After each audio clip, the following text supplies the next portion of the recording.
क्षत्रियाने क्षात्रधर्माचा त्याग करून शांतिरस प्रधान असलेले कृषी, गोसेवा, वाणिज्य अशा धर्माचे पालन करून स्वकर्म सोडल्यास त्याच्यातील क्षात्रतेज टिकून राहत नाही. त्याच्या मन, बुद्धी व शरीरात अनेक बदल घडून येतात आणि तो वैश्यत्वास पावतो.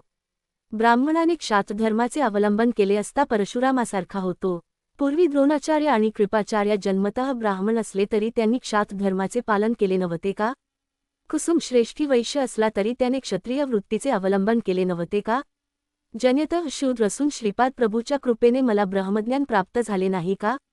निरंतर प्रयत्नाने तपाचरणाने शूद्रसुद्धा वैश्य, क्षत्रिय किंवा ब्राह्मण होऊ शकतो.